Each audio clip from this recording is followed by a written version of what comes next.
Hi, we're live with our artist spotlight with Northern Exposure exhibit artist Christine Foster. Yesterday we spoke with Bert Foster, who's the other artist in the exhibit. I'm Kristen Egerling with the Arts Council, and I've got Trey Everett with me with the Arts Council and Christine. Trey, do you want to introduce yourself?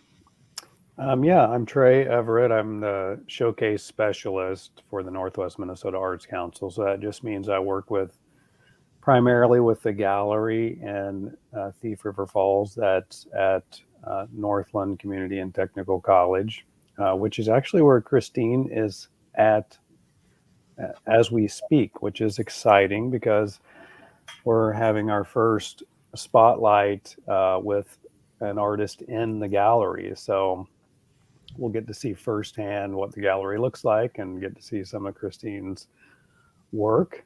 So this is very exciting. Christine, can you just tell us a little bit about who you are and a little bit about yourself and your work? Sure, I would love to. Again, I'm Christine Foster.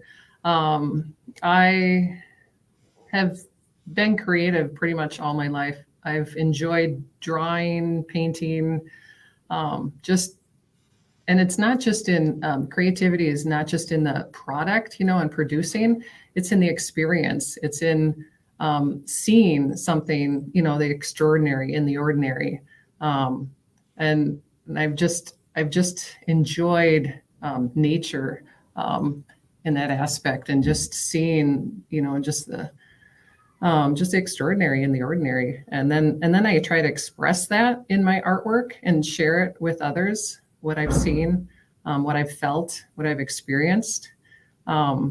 So I started producing and selling my artwork even when I was a teenager. I worked at a riding stable, and people wanted portraits of their horses, so I would paint their portraits of their horses and sell it to them. I never took any art in high school or middle school, but when I entered college, I was trying to figure out what degree path I wanted to go on, and art just came naturally to me. So I went into the degree of studio art and art education. And from there, I studied under a painter. My professor was named Dale Johnson, and he just really inspired me to continue in painting on that painting path, as well as an education path. So I graduated with an art education and studio art degree from Bethel College down in St. Paul, now called Bethel University. And I started to teach art in various places, community ed, through the girls group home that I worked with. And then I became an art teacher in downtown St. Paul for K-8. We moved up to Thief River Falls about 13 years ago, and there wasn't any positions open here. So I became a substitute teacher for a long time. And then I was able 3 years ago to start teaching here at Northland College, which I absolutely love. It is my dream job. I have been an artist throughout my, since about my teen years, and I've sold many of my work. I have been in different galleries. Right now, I'm not in a current gallery, but I'm hoping to get into some more galleries as we speak. Some of what I love to do is to go outside and paint plein air. That is my absolute favorite way to paint, where I just take my paints, my canvas, my easel, and I go out and find a scene that just enthralls me, and I paint right there on site. And just feeling the wind in your hair and hearing the birds in the trees, and just all that I feel and experience goes into that painting. And so that's one of my favorite ways that I love to paint. Can you talk about the exhibit, your art in the exhibit, or even birds? Sure. Well, my husband and I, we picked a Minnesota theme, because we live in Minnesota. And we both lived in Minnesota all our lives. So we kind of want to express what it's like to live here. And specifically kind of in the North Country now that we've been living here for 13 years. So a lot of our work is, it kind of expresses the feel and the landscape of where we live. So just in the background here, we just have some different scenes of, like, here's just right on the river here in front of Northland College is the ice houses right on the river. And so, like I said earlier, I see a scene and I'm just captured by it. And I just have to capture that moment.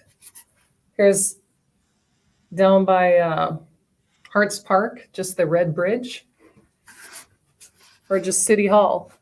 You know, I just saw a reflection after a hard rain, and then the sun came through the clouds, and I just love that reflection in the puddle there. So I love to capture light.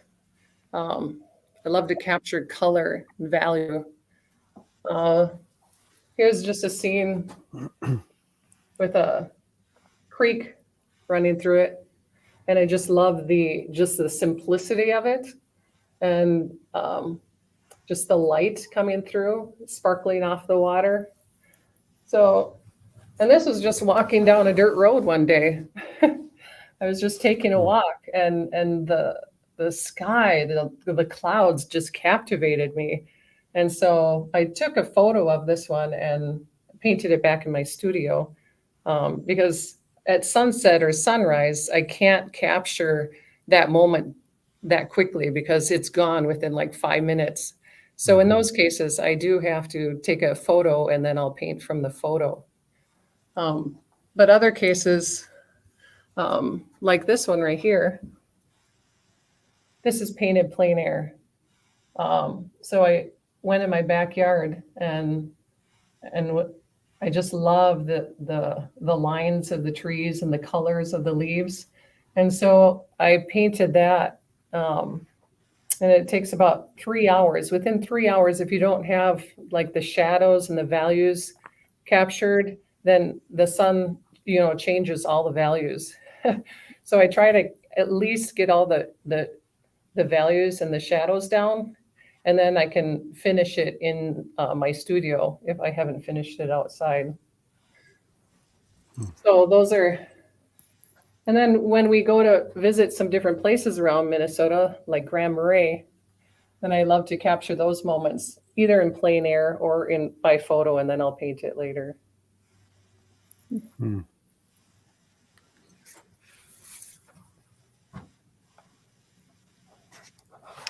Can you kind of walk through what it's like to paint doing plein air?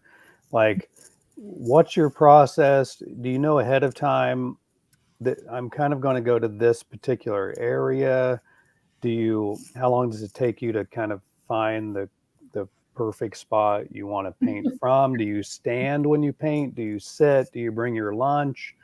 What happens if it starts raining? I mean, just tell us a little bit about all that. That's a great question.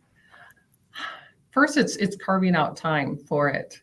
And so I'll pick out a time, and usually it'll be in the morning, because either in the morning or in the late afternoon, because in the direct noon time, it's really hard to capture shadow because the sun is directly over you. So I like to do it in the morning or the late afternoon where the sun is not directly over you. So first I'll pick a time, and then sometimes I'll have a specific spot that I want to go to because I've seen that scene and it's just mesmerized me. And so I want to go back to that scene and try to paint it plein air.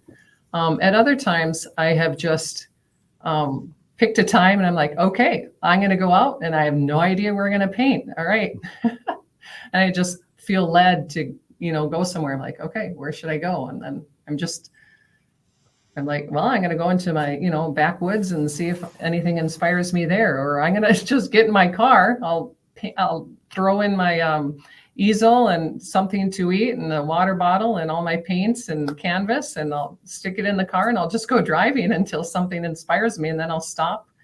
For example, this one right here. This is St. Pauli Church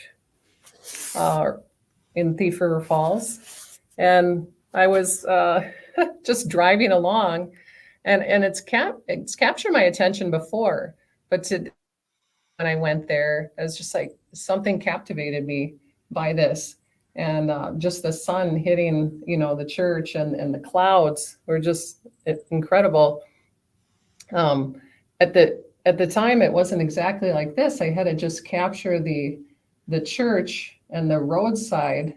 And then the sun came out, and the clouds came like this, like 2 hours into the painting. I was like, oh my goodness, that's just perfect. But then the wind came up, and I had to hold my easel so that it wouldn't fall over, and I had to hold my canvas, while I'm painting.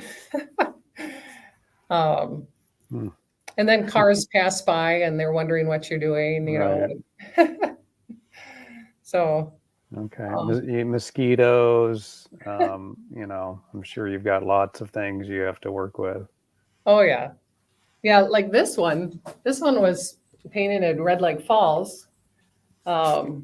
And that was a pretty chilly day, and very, very windy. That one, I definitely had to hold on to my easel and my canvas with one hand while I'm painting with the other hand, so it wouldn't all just flop over. You can't really tell here how windy it is, but that was tough. This one I had to take back into my studio to finish it there because it's pretty large, and I couldn't finish this whole painting. While the shadows were in the correct place. You can see the shadows underneath the bridge, and in the trees and stuff. And that changes pretty quickly within a few hours. Mm-hmm. Cool. Is painting your favorite medium, or? It definitely is. Oil painting is my favorite, and then watercolor painting is my second favorite. And I paint each one depending on the mood that I'm in, but also the scene that I paint.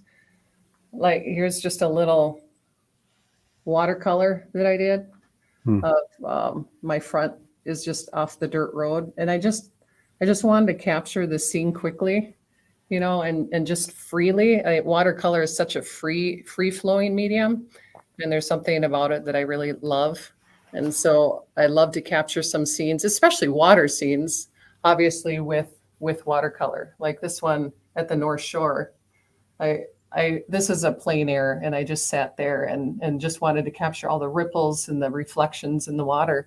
And the watercolor, I feel like did the best job for that. Or like this one. This one's also on the North Shore, just capturing that rippling effect. I just thought that watercolor would do the best for that instead of oil. So it depends on what the scene is and what mood I'm in, which medium I use. Also, watercolor is just a lot easier to carry around and, have access with. I'll carry my watercolors in my backpack with me, like everywhere, and I can just carry my paper with me everywhere. So I can just sit down and paint a scene much quicker than I can with oils.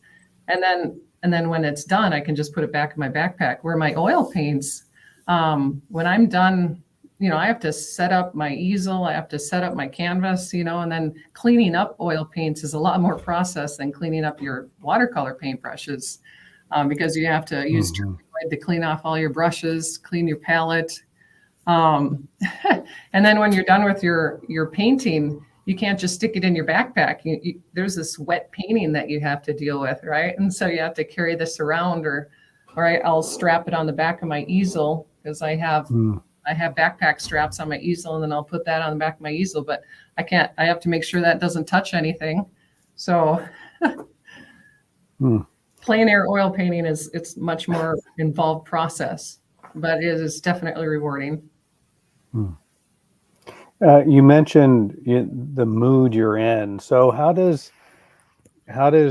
might your artwork reflect the mood you're in, or a certain time of your life, or anything like that? It's not, something that's within you. How does that get reflected into your art? That's a good question.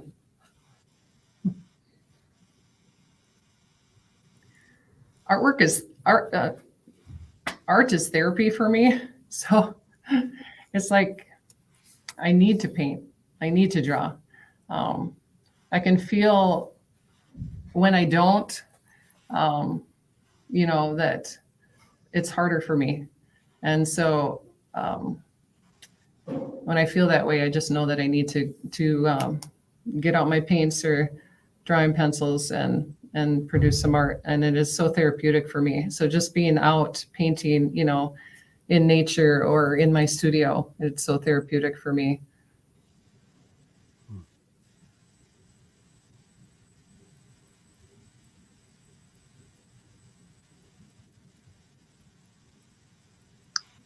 I know you talked about the two professors who you had.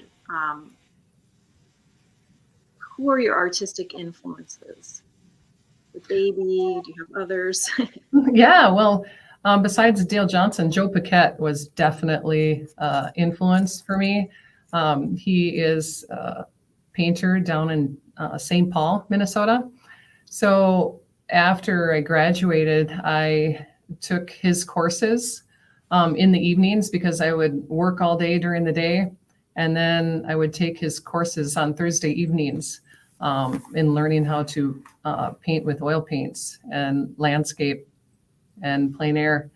And I went to several of his workshops. I've been to Catalina Island 2 times, taking his workshops there, and a couple workshops in St. Paul. And I studied under him for about 8 years. And he really taught me how to use the prismatic palette and how to capture shadow and how to paint with oils without making muddy messes, which I used to do. I just could not paint with oils at first because I just didn't know how to use oils without making a mess. So I stuck to acrylics when I was in college. So it was not until I met Joe Paquette and started studying under him that I really fell in love with oils. He is definitely a contributor to my artwork, and he inspires me continually. What do you hope people will experience when they interact with your artwork? Or do you have a certain kind of vision or hope for patrons of the gallery or just anyone looking at your work?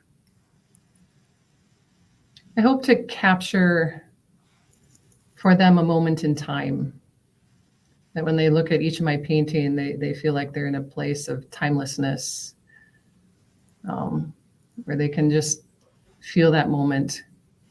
I just like to capture just small moments. And then when they leave the gallery, maybe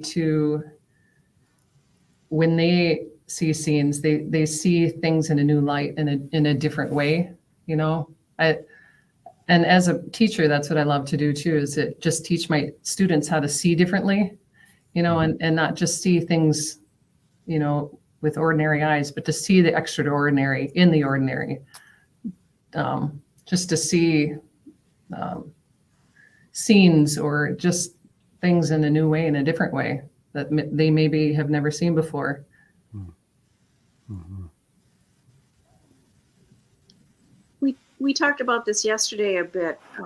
I think this is the first time we've had spouses have a exhibit together, which is really cool. Could you, talk about that experience and how it came together, your work? And also, I'm curious, have you ever looked at a scene and Bert's taken a photo and you've painted it? Do you have any images that one's photography and one is your? Absolutely. Well, Bert has always enjoyed photography ever since he was young. And several years ago, I just started encouraging him to really, really start taking more photographs and try selling them, because I just thought how fabulous he was. And so he began to explore that area, and he's just really been enjoying taking, photography classes through the help of the arts councils, your grants and stuff. And then he's been able to, produce and sell and show in art shows. And then when Trey said, that we could maybe have an art show here,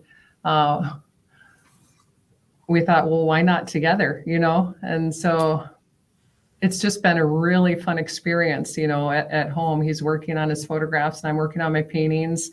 I'll ask him, what do you think about this? And he'll kind of give me his feedback. And then he'll ask me what I think about his photos. And so we'll work together, and we try to make this show so that it kind of really comes together and works together for our artwork. And you asked about if, certain scenes, we work together on. Yeah, actually a lot of them. We didn't include a whole lot of them, but this one is one, for example. It's we went to the North Shore, and we went to Cascade State Park, and here's a Cascade Falls. So he was taking photos of it while I was painting it plein air. And so, oh, nice. So I was out there, 3 hours or so painting this, and he was all around the state park taking photos. And so, and that's often what we'll do. We'll go places together, and he'll photograph painting. So here's another one of, the North Shore, the Split Rock Lighthouse that he did, So while he's doing that, then I'm painting a different scene, the Split Rock Lighthouse. But that one's not in this show because it was already sold. Yeah. How do you decide when you're done with the painting? How do you decide, okay, if I add one more stroke, it's going to be too much.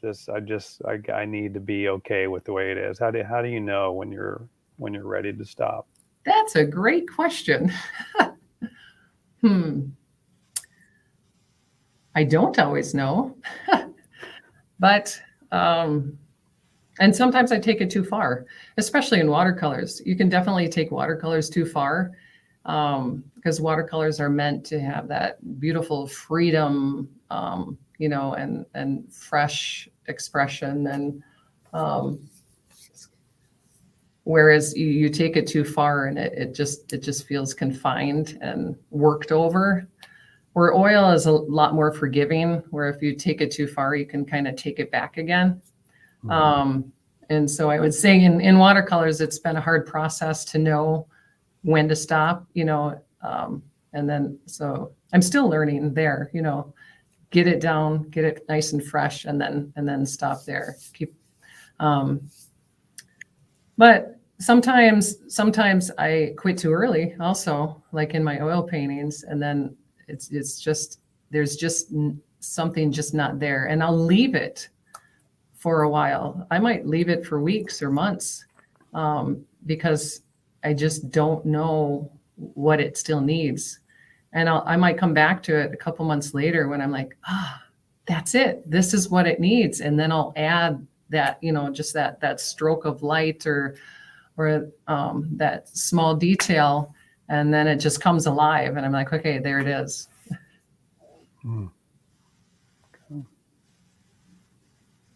Are there many pieces of yours in this exhibit for sale? And do you sell a lot of work in general? And do you do commissions, or do you have other services that you offer? Absolutely. All of the work in this exhibit is for sale. Yes. And I do have a website. It's HeRainsRanch/art. So if you're not able to see the work here at this show, you're able to see it on my website. But all the work at this show is 40% off my online prices. So it does, this show is a great place to purchase my work. And yes, I do. I love to do commissions for people. I've done several commissions, especially of their pets, of dogs, horses. I've done that, like I said, since I was a teenager, and I still do many commissions of people's pets. I have also done it of people's farmsteads or homes, and of, of people, their children, or so on. So I love to do commissions. I love to see through their eyes and see what they want to create, and then finish that for them. I'm also an artist in residence. I can go to schools and help students paint murals or learn how to draw. And you can find that on my website as well. And also on the Minnesota Arts Council. I'm an artist in residence through them. Yeah, and 40% off, that's amazing. I think that's something we need to highlight so people know that. And speaking of pricing, how do you decide to price your work? Is it based on how much you love the painting, how many hours you were involved, the size? I mean, how does that work for you? That's a great question. And that's a question I've been asking for years. And the best answers that I've come up with through the help of many other artists and teachers, that I usually price my work according to the size of it and what medium it is. So oils will take a lot more time, and they're a lot more expensive to buy. Like a tube of one kind of paint in oils is like $45. And so, or just buying a canvas might be just, $42 itself. So, that's a lot more expensive medium than to, do watercolor, where the prices are a little more reasonable. And so pretty much I'll take the size and then times it by a certain amount, like 1.5. And that's how I find my pricing. And then if frames are added onto that, I usually have my prices, one with a frame and one without a frame, so that those who want to buy my work but can't quite afford it, can eventually buy their own frame in the future. Or maybe they have a home where this frame doesn't match their decor, and so then they can buy it without the frame, and then find their own frame for it as well.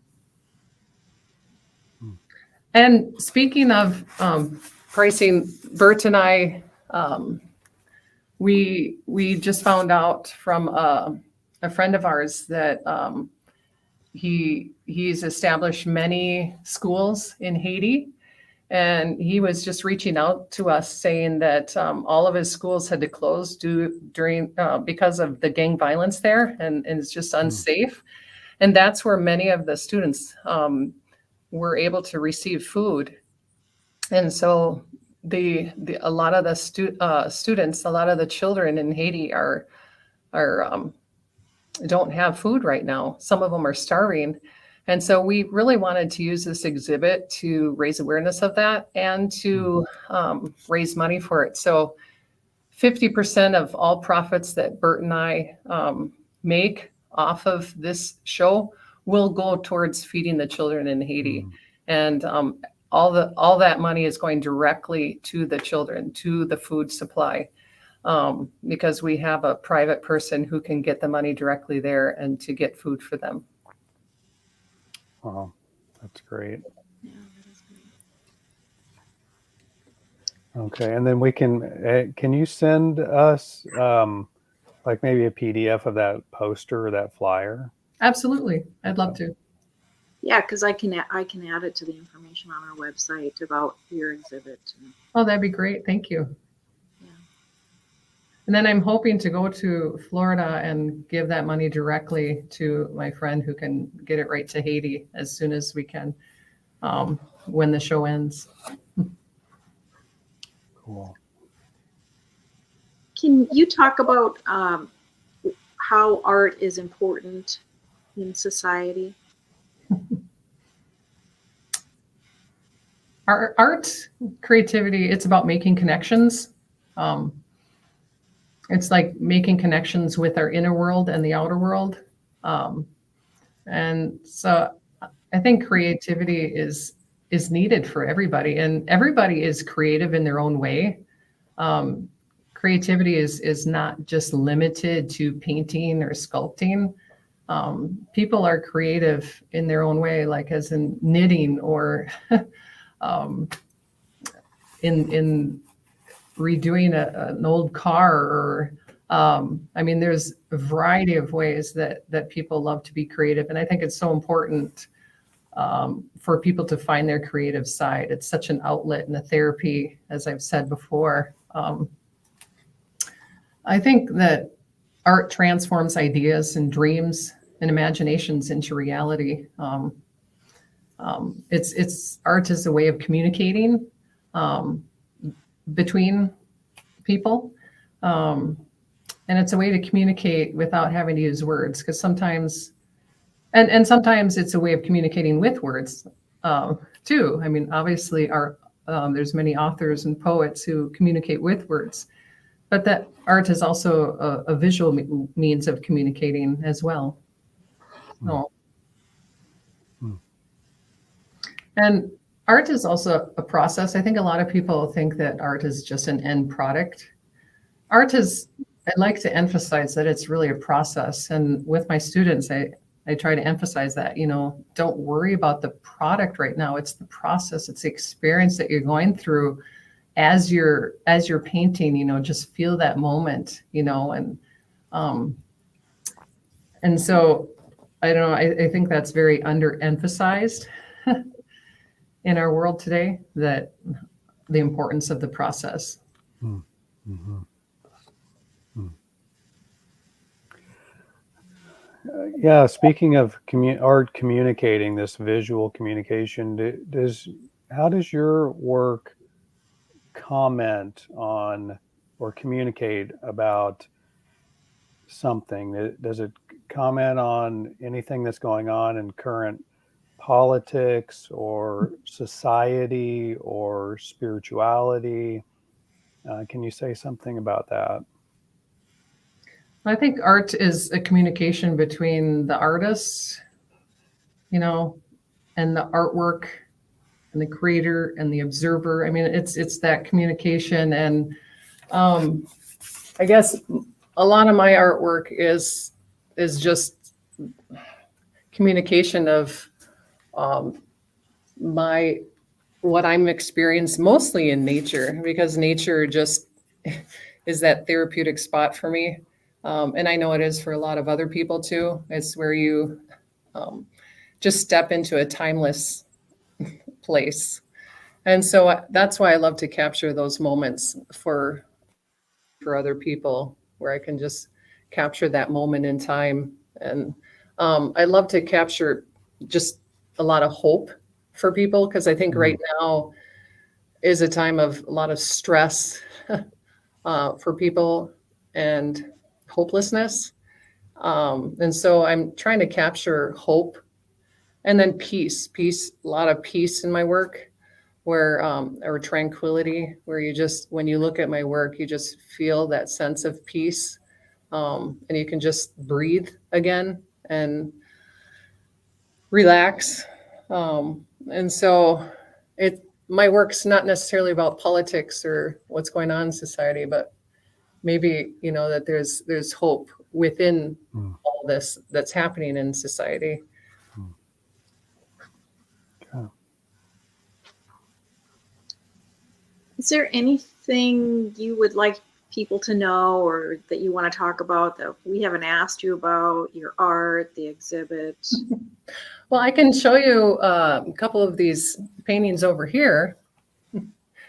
This was an inspiration that came to me, that I wanted to have the public involved in my artwork. And so on Facebook, I challenged everyone on my Facebook page to submit a photograph of their favorite places in Minnesota. and then I would pick some of them and paint them. And so I had several people participate in that. And so we have Lacey Seminole. She submitted her photograph in her pasture with her cattle, or here's one of the North Shore with the cairns. Here's one of, just taking a walk in the autumn woods, So, or here's the last building standing on Rhonda Buerlin's homestead, of her ancestors. So, and that was really fun to take their ideas and try to capture them into a painting. And then here's just another one of the Northern Lights. That one was really hard to capture. It's hard to capture the Northern Lights in a painting.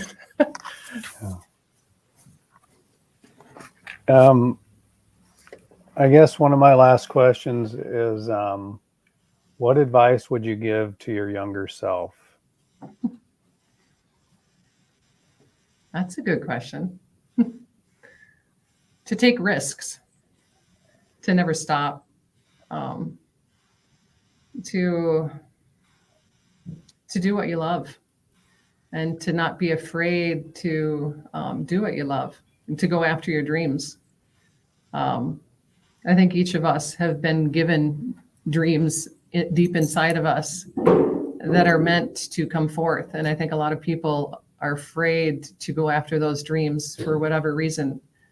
But I just encourage everybody who's watching. I mean, even if you're older, that if you still have that dream within you, go after it, because it's still possible and it's been put there for a reason.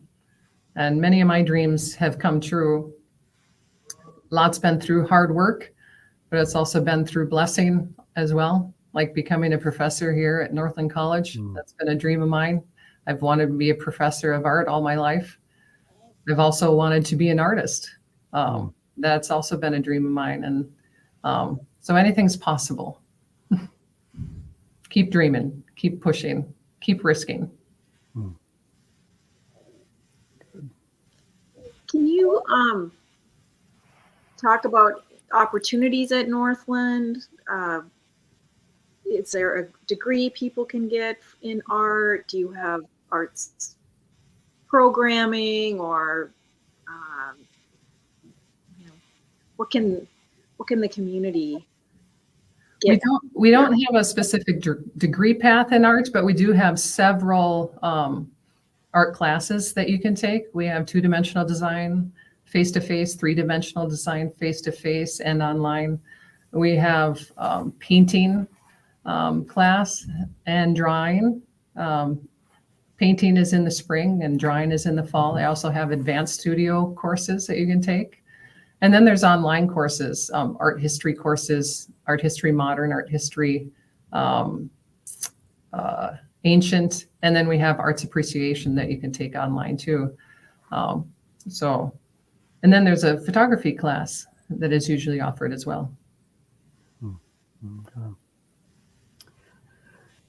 And so our the reception for you and Bert is next week on the 31st. So that's Tuesday night from 6 to 8. And that's open to the public. And then we may have an earlier little soft opening reception, but we'll get the word out for that. Sounds good. Yeah, and could you just show us maybe one more painting, maybe one of your favorites, and why it's one of your favorites that's in this gallery? Sure. Pressure's on. I know.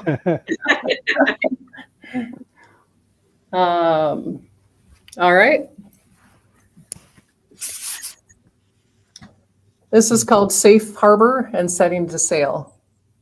Here, I'll straighten it out for you here. So this is up in Grand Marais, up by Artist Point.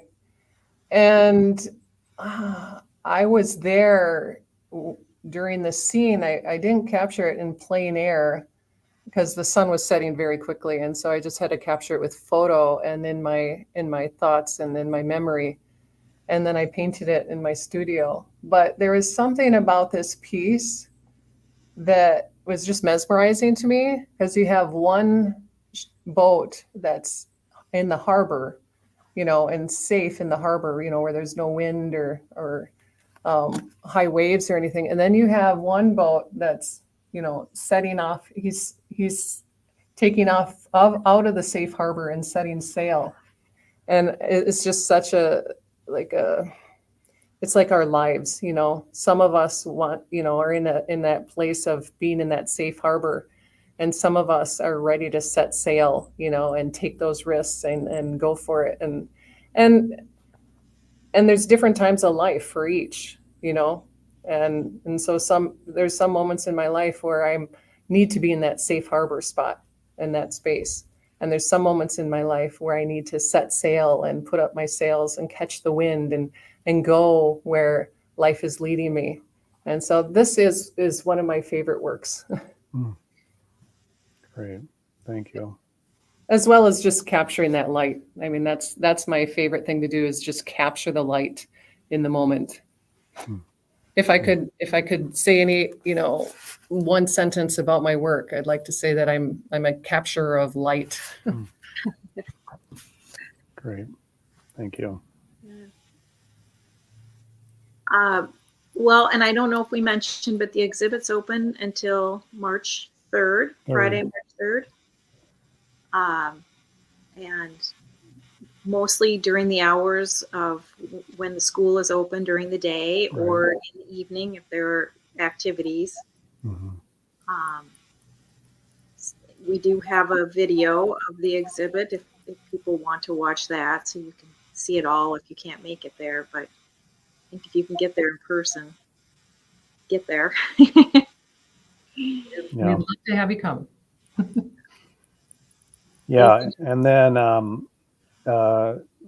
if anyone goes to the gallery and sees some artwork they'd like to purchase, just contact Christine or Bert directly, and you guys can work something out. And we always leave all purchased artwork stays in the gallery until the gallery's over, and then that can be worked out between the purchaser and then Christine and Bert.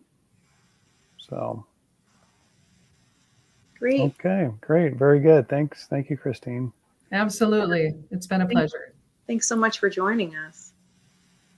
Absolutely. Thank you so much. Yeah.